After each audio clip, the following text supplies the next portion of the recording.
Hello बच्चों, आज हम आपके लिए लेकर के आए हैं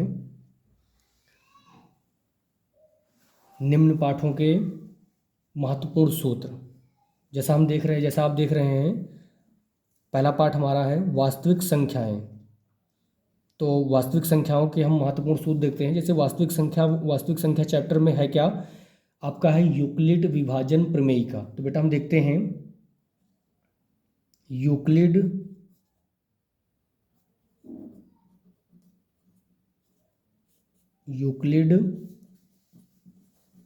विभाजन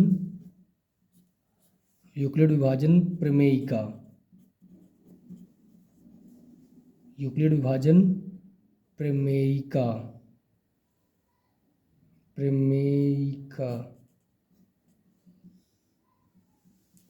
इसके बारे में देखते हैं बेटा। ये है क्या चीज़, ये वह है जैसे कि आप सबने क्लास 6 to 8 में पढ़ा होगा, भाज्य बराबर भाजक गुणे भागफल प्लस का शेषफल। तो ये वही चीज़ है, बस उसी को इसमें नाम दूसरा दे करके बदल दिया गया है। तो ये होता है बेटा भाज्य बराबर भाजक गुणा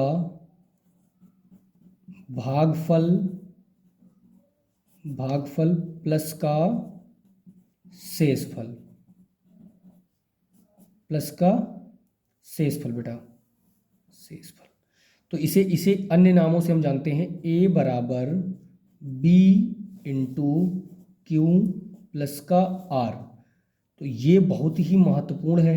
इसी से हम क्लास 10th में HCF निकालते हैं। HCF निकालने का जो काम होता है इसी से होता है। क्या निकालते हैं बेटा?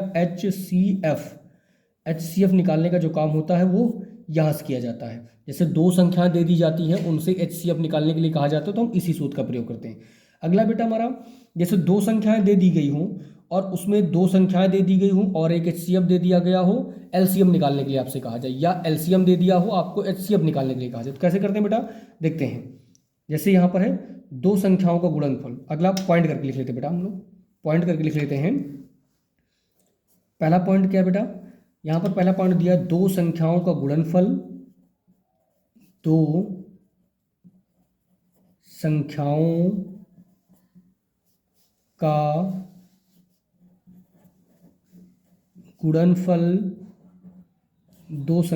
गुणनफल बराबर होता है बेटा LCM गुणा HCF। ये आपके लिए बहुत ही महत्वपूर्ण है बेटा। इसी में आप बना सकते हैं। इसी में एक दूसरा भी तरीका होता है, जैसे दो संख्याओं का गुणनफल, तो वो दो संख्याएं कौन कौन सी हैं वो जानने के लिए हम क्या कर सकते हैं बेटा, लिख सकते हैं पहली संख्या गुणे दूसरी संख्या बराबर हो सकता है LCM इंटू HCF। ये हो सकता है बेटा, दूसरा पॉइंट हमारा ये हो सकता है। अब इसी पर आपको जो ज्ञात करना हो, जैसे अगर हमें पहली संख्या ज्ञात करनी है, तो हम दूसरी संख्या को ये इधर गुणा में इधर भेज देंगे, भाग में आ जाएगा। अगर यहीं पर हमें LCM ज्ञात करना हो तो हम HCF किस में, गुणा में इधर भेज देंगे, भाग में। इस तरीके से हम निकाल, जैसे एक हम आपको बता देते हैं कि होगा क्या। एक बेटा हो सकता है जैसे हमें अगर LCM ज्ञात करें तो हम लिखेंगे LCM बराबर हो सकता है बेटा पहली संख्या गुणे दूसरी संख्या बटे हो सकता है हमारा HCF।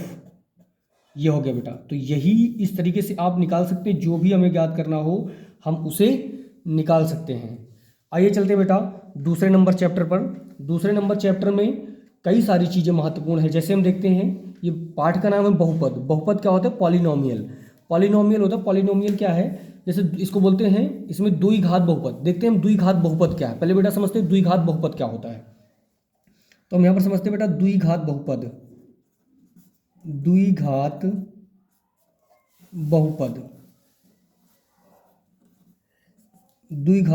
क्या होता है बेटा, ये जानेंगे हम।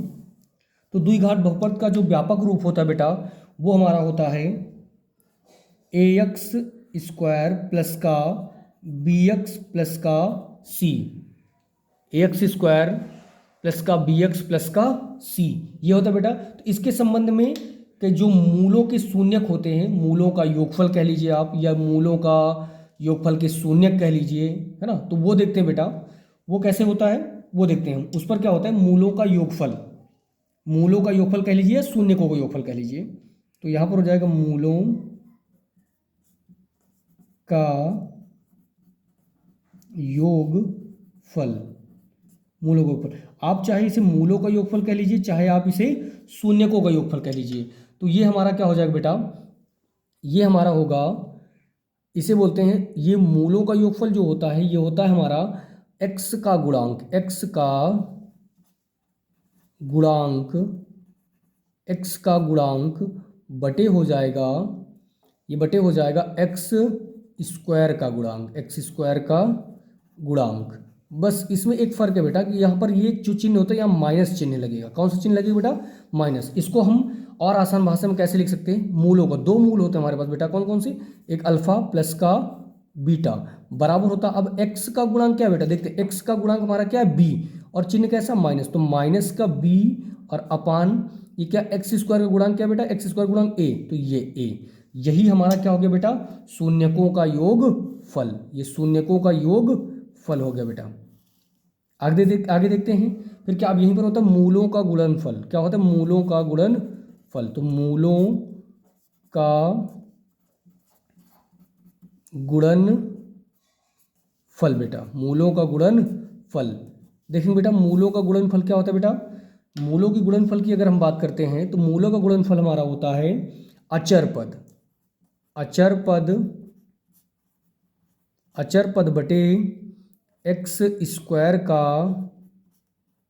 गुणांक, एक्स स्क्वायर का गुणांक। अब अगर बात करें बेटा अचर पद क्या होता है, अचर पद एक संख्या होती है, 1 से लेकर 100 तक की कोई भी संख्या हो वो हमारा अचर पद होती है। और एक्स स्क्वायर गुणांक आप जानते हैं, इसे लिखने का क्या तरीका बेटा, देखते हैं। अब मूल हमारे वही हैं, कौन कौन से, अल्फा इंटू बीटा।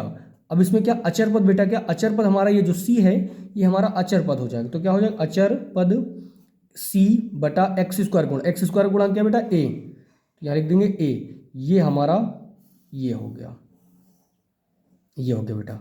अब बात करते हैं महत्वपूर्ण चीज की, जो हमारा द्विघात समीकरण ज्ञात करने का मूल। अगर मान लो मूल दिया हो, अगर आपको मूल दिया हो बेटा और वहीं आपसे पूछ ले कि आप बहुपद बताइए, मतलब हमें द्विघात समीकरण बताइए,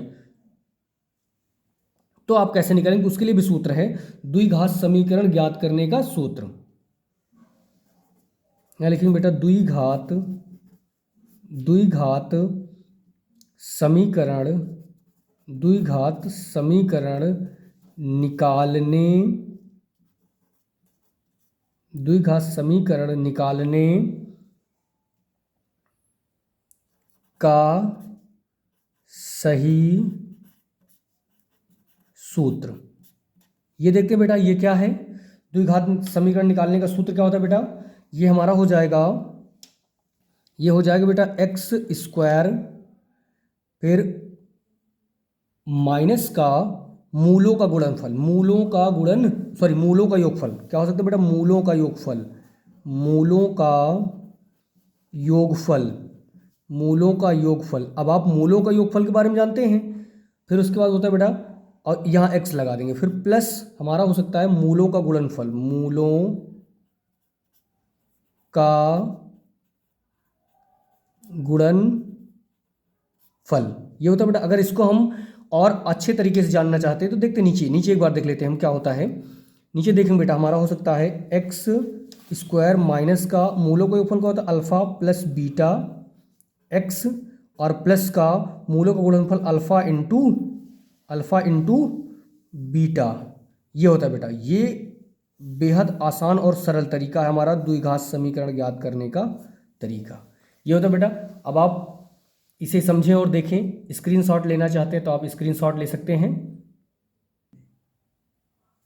चलिए बेटा हम समझते हैं त्रिघात बहुपद, त्रिघात बहुपद, त्रिघात बहुपद, त्रिघात बहुपद। त्रिघात बहुपद क्या है बेटा, हम ये देखते हैं त्रिघात बहुपद आपको याद होगा अच्छे से, होता है ax³ प्लस का bx² प्लस का cx प्लस का d, ये होता है। इसमें बेटा देखते हैं इसमें क्या होता है, मूलों का योगफल। मूलों का योगफल क्या हो सकता है बेटा, मूलों का योगफल, अब जैसे दो मूल हमने देखे अल्फा प्लस बीटा, और यहाँ पर तीसरा मूल होता है gamma, alpha plus beta plus gamma, तो अल्फा प्लस का बीटा प्लस का गामा, ये होते हैं। अब इसके बराबर अगर हम चेक करें बेटा तो क्या होता है, इसके बराबर हमारा होता है, इसके बराबर हमारा होता है माइनस का b/a, माइनस b/a। अगला बात करें बेटा अगर हम, तो हमारा होता है दो मूलों के गुणनफल का योग, दो मूलों के गुणनफल का योग, ये समझना बेटा। दो मूल कौन कौन, दो मूलों के गुणनफल का योग, अलग अलग दो मूल कौन कौन से, अल्फा बीटा फिर प्लस का बीटा गामा फिर प्लस का गामा और अल्फा, ये दो मूलों के गुणनफल का है बेटा। तो इस पर देखते हैं ये क्या होता है बेटा हमारा, ये हमारा होता है c/a, c/a। अब आपको देखना है c/a क्या होता है, ये आप देख लेंगे ध्यान से। फिर इसके बाद आता है हमारा मूलों का गुणनफल, मूलों का गुणनफल, मूलों का गुणनफल क्या होता है बेटा, वही अल्फा बीटा गामा, तो अल्फा बीटा और गामा, ये हो गया बेटा। इसके बराबर क्या होता है, इसके बराबर होता है -d/a, -d/a। ये तीन सूत्र हैं बेटा, ये तीनों आपके लिए बेहद महत्वपूर्ण हैं, इन्हें आप अच्छे से याद करें। अब हम देखते हैं बेटा हमारा जो त्रिघात बहुपद ज्ञात करने का तरीका होता है, त्रिघात बहुपद ज्ञात करने का जो सूत्र होता है वो क्या होता है। तो बेटा यहीं पर हम इंपॉर्टेंट करके लिख देते हैं, त्रिघात बहुपद ज्ञात करने का तरीका क्या होता है बेटा, ये देखते हैं हम, ये क्या होता है, ये होता है हमारा x³ माइनस का alpha plus beta plus gamma, कहने का मतलब मूलों का योग फल या शून्यकों का योग फल, x² प्लस बेटा, फिर हम करेंगे दो मूलों के गुणनफल का योग, तो दो मूल कौन कौन से, अल्फा बीटा प्लस का बीटा और गामा प्लस का गामा अल्फा, ये हो गया यहाँ पर x। फिर हमारा आ जाएगा माइनस का क्या हो सकता है बेटा, अल्फा इंटू बीटा और इंटू गामा, ये होते बेटा। तो ये आप ध्यान से देखेंगे, ये हमारा मूलों का गुणनफल है, ये मूलों का योगफल है, ये दो मूलों का गुणनफल है।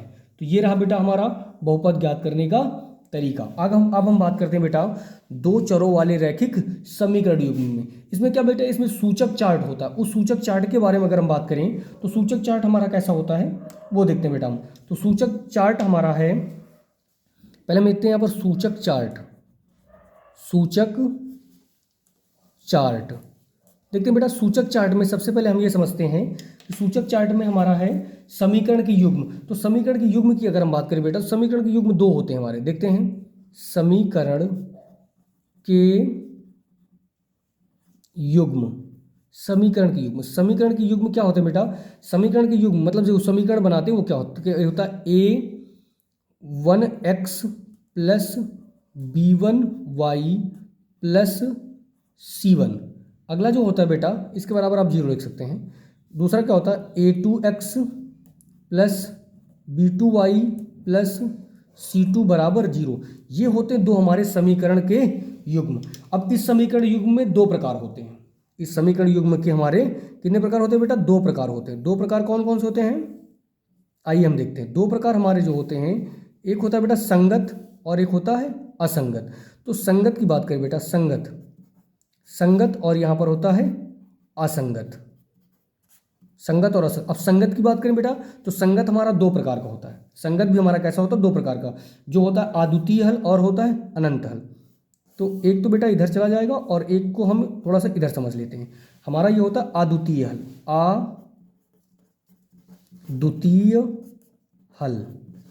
अद्वितीय हल हो गया बेटा। और ये हमारा क्या होता है, अनंत हल, ये होता है अनंत हल। ठीक है, इसके बारे में बेटा समझते हैं थोड़ा सा, ये होता क्या है इसको जान लेते हैं। ये हमारा होता है बेटा, ये हमारा होता है a1 upon A2 not equal B1 upon B2। इसे हम नाम भी दे सकते हैं बेटा, ये हमारा होता है प्रतिच्छेद बिंदु। ये स्थिति कब बनती है? जब ये जो स्थिति बनती है, ये स्थिति बनती है जब दो रेखाएं एक दूसरे को प्रतिच्छेद करती है। तो इसको लिख सकते हैं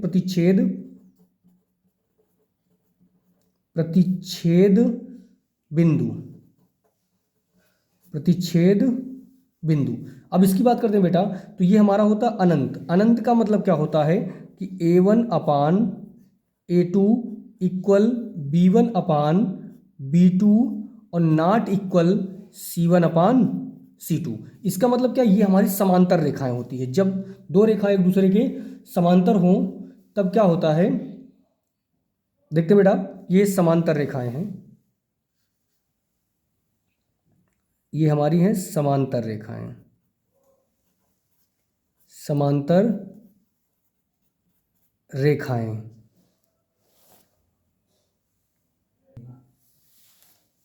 देखते बेटा, सॉरी गलती होगी बेटा, यहां पर ये समांतर रेखाएं ना होकर के संपाती रेखाएं होती। क्या होती है? संपाती रेखाएं, संपाती रेखाएं, संपाती रेखाएं और बेटा, और यहां पर बेटा ये बराबर होता है, ठीक है, नॉट इक्वल नहीं होता, यहां पर इक्वल होता है, ये इक्वल होता है। इसका संपाती का मतलब क्या होता है? जो एक दूसरे के ऊपर लदी हो। जैसे कभी आपने देखा हो कि एक के ऊपर एक रेखाएं हम लोग खींचते चले जाते, एक के ऊपर एक के ऊपर एक के ऊपर, वो होती है संपाती रेखाएं। अब देखो बेटा असंगत, असंगत क्या बेटा? असंगत में क्या होता है? A1 upon A2 equal B1 upon B2 not equal C1 upon C2। तो ये बेटा होता है हमारा समांतर। हमने आपको वहां पर समांतर बताया था, लेकिन गलती होगी बेटा, ये होता है हमारा समांतर रेखाएं। समांतर रेखाएं मतलब जैसे रेलगाड़ी की पटरियां कभी एक दूसरे से मिलती नहीं है ना। तो ये जो बेटा दो चरों वाले रैखिक समीकरण युग्म है, इसी में बेटा हमारा दो बिंदु और है। कौन कौन से हैं? प्रतिस्थापन विधि और विलोपन विधि। इन दोनों विधियों पर भी हम आपको एक वीडियो दे चुके हैं। आप उस वीडियो में जाएं और विलोपन विधि और प्रतिस्थापन विधि क्या है उसे देखें और समझें। ये लिंक इसकी आपको, जो प्रतिस्थापन विधि और विलोपन विधि की लिंक है, वो डिस्क्रिप्शन में आपको दे दी गई है। आप वहां जाएं और वीडियो को जरूर देखें। तो बेटा आज हम इसको यहीं तक रखते हैं। इसका जो अगला पार्ट होगा वीडियो का, मतलब चौथा, पांचवा, छठवां, ऐसे जो पार्ट हैं आपके, इन पार्टों को अगले वीडियो में हम देखेंगे बेटा। आज तक इतना ही, अभी के लिए इतना ही। वीडियो अच्छी लगी हो तो लाइक करें, चैनल को सब्सक्राइब करें, अपने दोस्तों को जरूर शेयर करें, क्योंकि ये आपके बोर्ड परीक्षा में बहुत ही इंपॉर्टेंट और महत्वपूर्ण चीज़ मैं आपके लिए लेकर के आया हूँ बेटा। इसे जरूर देखें और अपने दोस्तों को जरूर शेयर करें। धन्यवाद।